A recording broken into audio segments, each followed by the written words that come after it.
ফের বদল করা হলো অন্নপূর্ণা ভান্ডার প্রকল্পের নিয়ম। ভুল ফর্ম পূরণের কারণে বাতিল করা হচ্ছে প্রচুর পরিমাণে ফর্ম।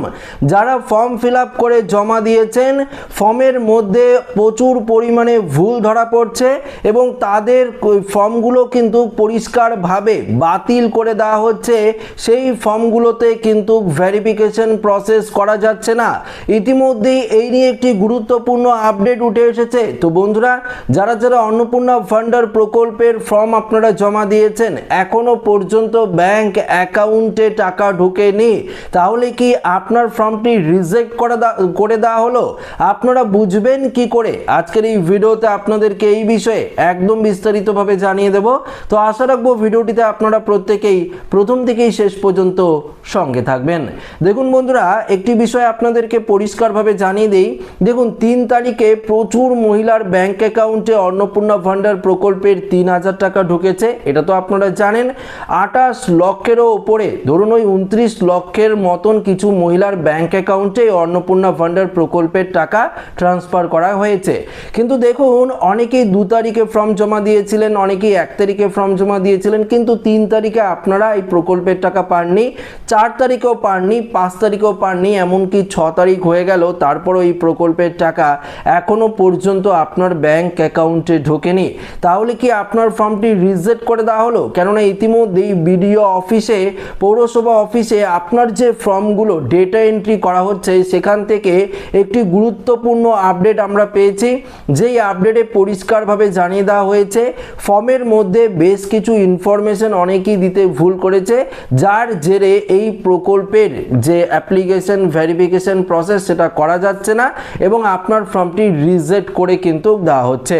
তো কি কারণে এবং কি কি ভুল রয়েছে সেগুলো আপনাদেরকে বিস্তারিত ভিডিওতে জানাবো। তার আগে দেখুন, এই মুহূর্তে একটি গুরুত্বপূর্ণ আপডেট উঠে এসেছে। সেই আপডেটে কি বলেছে সেটি আগে আপনাদেরকে জানিয়ে দেই। রাজ্যের ক্ষমতায় আসতে একের পর এক প্রতিশ্রুতি পূরণ শুরু করেছে বিজেপি সরকার। ইতিমধ্যেই অন্নপূর্ণা যোজনার অনলাইন ও অফলাইন আবেদন শুরু হয়েছে। প্রথম দফায় প্রায় 28 লক্ষ মহিলার অ্যাকাউন্টে 3000 টাকা চলে এসেছে। এই আবহে অনেকের প্রশ্ন, অন্নপূর্ণার ফর্ম ফিল আপে কোনো ভুল হলে কি করণীয়? যদি আপনারা ফর্ম ফিল আপ করতে ভুল করেন তাহলে আপনারা কি করবেন? দেখুন, অন্নপূর্ণা যোজনায় মহিলাদের 3000 টাকা দিচ্ছে সরকার। এই সরকারি প্রকল্পের আবেদনপত্রের আবেদনকারীরা পরিবার সংক্রান্ত বেশ কিছু তথ্য কিন্তু দিয়েছেন। সেই সময়ে আয়ের বিষয়ে জানতে চাওয়া হয়েছে। এক্ষেত্রে কেউ তাড়াহুড়ো করে ফর্ম ফিল আপ করতে গিয়ে কোনো ভুল তথ্য দিয়ে ফেললে, অর্থাৎ বিশেষত আয়ের ক্ষেত্রে আবেদনপত্রটি কিন্তু সঙ্গে সঙ্গে বাতিল হয়ে যেতে পারে। অনলাইন অফলাইন দুই ক্ষেত্রেই বিষয়টি প্রযোজ্য রয়েছে। জানা যাচ্ছে অনেক ক্ষেত্রেই সংশ্লিষ্ট প্রতিষ্ঠানের তরফে আবেদনকারীকে ব্ল্যাকলিস্ট করে দেওয়া হচ্ছে। এমনটা হলে ভবিষ্যতে আর তিনি কখনো আবেদন করতে পারবে না। সেই কারণেই এই সরকারি প্রকল্পের ফর্ম ফিল আপের সময় আয় সহ সব বিষয়ে ঠিকঠাক তথ্য কিন্তু আপনাদেরকে দিতে বলা হয়েছে। এছাড়াও অন্নপূর্ণা যোজনার ফর্মের একেবারে শেষে একটি ডিক্লারেশন রয়েছে। সেখানে স্পষ্ট লেখা আছে, আমি এই মর্মে ঘোষণা করছি যে ওপরের প্রদত্ত তথ্য আমার জ্ঞান ও বিশ্বাস অনুযায়ী সত্য এবং প্রযোজ্য ক্ষেত্রে আমি সকল সহায়ক নথি প্রদান করেছি এবং ওপরে উল্লিখিত কোনো মানদণ্ড বাদ দিইনি। আমি অবগত যে আমার প্রদত্ত কোনো তথ্য মিথ্যা প্রমাণিত হলে সামাজিক সুরক্ষা সংক্রান্ত সুবিধাসমূহ বন্ধ হয়ে যেতে পারে। এটা তো আপনারা জানেন। ফর্মের শেষে ডিক্লারেশনে দেওয়া রয়েছে, সেখানে চেক বক্সে চেক করে আপনাদের সিগনেচার করতে হচ্ছে। দেখুন, সব মিলিয়ে অন্নপূর্ণা যোজনার জন্য আবেদন করার সময় আবেদনকারীকে অত্যন্ত সতর্ক থাকতে হবে। তাড়াহুড়া না করে সময় নিয়ে ফর্ম ফিল আপ করাই বাঞ্ছনীয়, কারণ ফর্ম ফিল আপের সময় কোনো ভুল তথ্য দিয়ে ফেললে সেই আবেদন কিন্তু বাতিল করে দেওয়া হতে পারে। এটা কিন্তু ইতিমধ্যেই আপডেটটি উঠে এসেছে। এবার বলছি, বিডিও অফিস থেকে যে সমস্ত আধিকারিকরা আপনারা যে অফলাইনে ফর্মগুলো জমা দিচ্ছেন সেগুলো তো ডেটা এন্ট্রি করা হচ্ছে। তো ডেটা এন্ট্রি করার সময় দেখা যাচ্ছে প্রচুর পরিমাণে ফর্মের মধ্যে ভুল তথ্য দিচ্ছে। অনেকে সদস্য, ধরুন আপনার বাড়িতে 5 থেকে 6টি সদস্য রয়েছে, আপনারা 3 জন সদস্যর নাম দিয়েছেন, বাকিগুলো দিলেন না, বা ধরুন আপনি 2 নম্বর সদস্য বা 1 নম্বর সদস্য, এবার 1 নম্বর সদস্যের জায়গায় ব্যাংকের যে ডিটেলসটা দেওয়া রয়েছে, হেড অফ দ্য ফ্যামিলির ব্যাংকের ডিটেলস, তারপরে 1 নম্বর সদস্যের ব্যাংকের ডিটেলস, 2 নম্বর সদস্যের ব্যাংকের ডিটেলস। এবার আপনারা ধরুন 1 নম্বরে যেই সদস্যের নাম দিয়েছেন সে তো অন্নপূর্ণা, ধরুন সেই অন্নপূর্ণা ভান্ডার প্রকল্পের জন্য আবেদন করলো, তার ব্যাংকের ডিটেলস না দিয়ে আপনি অন্য কারো ব্যাংকের ডিটেলস দিয়ে দিলেন 1 নম্বরের জায়গায়, বা 2 নম্বরে যেটা হবে সেটা আপনারা দিয়ে দিলেন। এই রকম গন্ডগোল হচ্ছে অনেক ক্ষেত্রেই দেখা যাচ্ছে, সেই কারণেও কিন্তু আপনার ফর্মটি রিজেক্ট করে দেওয়া হচ্ছে। অনেক ক্ষেত্রে আয়ের বিষয়টি যে বললো, অনেক ক্ষেত্রে যেখানে ধরুন আপনার বার্ষিক কত টাকা আয় রয়েছে সেটি উল্লেখিত রয়েছে, সেই কারণে অনেকেই ভুল ইনফরমেশন দিচ্ছে। আপনার ধরুন প্যান কার্ড রয়েছে বা ব্যাংকের অ্যাকাউন্ট রয়েছে, ট্রানজাকশন থেকে শুরু করে সমস্ত কিছু যদি চেক হয়ে থাকে, আপনি ধরুন আয়কর দেন, তারপরও ধরুন আপনি ফর্ম ফিল আপ করলেন, সেক্ষেত্রেও আপনার ফর্মটি বাতিল করে দেওয়া হচ্ছে।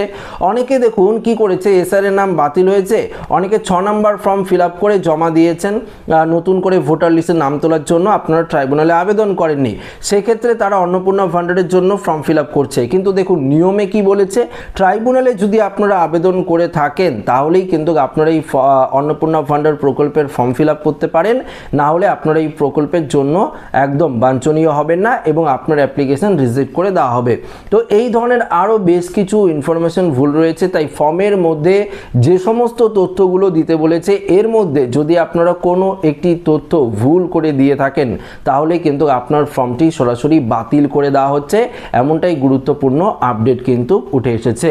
তাই এখনো পর্যন্ত বহু লক্ষ লক্ষ মহিলার ব্যাংক অ্যাকাউন্টে এই প্রকল্পের টাকা ঢোকেনি, যারা আগে জমা দিয়েছেন এখনো পর্যন্ত ব্যাংক অ্যাকাউন্টে টাকা পাননি।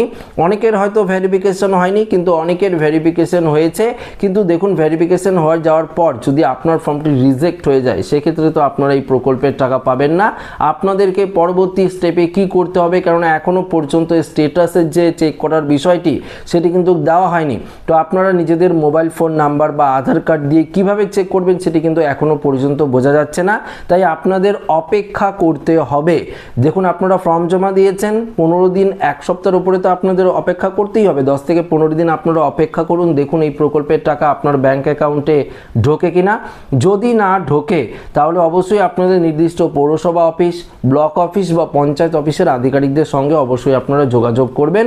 যোগাযোগ করার পর তারাই কিন্তু আপনাদেরকে ইনফরমেশন দিতে পারবে। পাশাপাশি যদি আপনারা অনলাইনে ফর্ম ফিল আপ করে থাকেন, অ্যাপ্লিকেশন আইডি তো দিচ্ছেই, সেই কপিটি অবশ্যই আপনারা রেখে দেবেন। তারপরেও যদি আপনারা এই প্রকল্পের টাকা না পান আপনারা অবশ্যই যোগাযোগ করবেন, এবং যদি চেক অ্যাপ্লিকেশন স্ট্যাটাস যদি অপশনটি দিয়ে দেওয়া হয় বা অ্যাপ্লিকেশন স্ট্যাটাস চেক করা যায়, যদি চেক করা যায় তা অবশ্যই আমি ভিডিওর মাধ্যমে আপনাদেরকে জানিয়ে দেবো এবং কিভাবে চেক করবেন সমস্ত প্রসেস আপনাদেরকে দেখিয়ে দেবো। তো আশা রাখবো ভিডিওটি প্রত্যেকের ভালো লেগেছে। ভিডিওটি ভালো লাগলে লাইক করবেন, বন্ধুদের সাথে শেয়ার করবেন, নতুন হয়ে থাকলে চ্যানেলটিকে সাবস্ক্রাইব করে আমাদের সঙ্গে জুড়ে থাকবেন। ধন্যবাদ।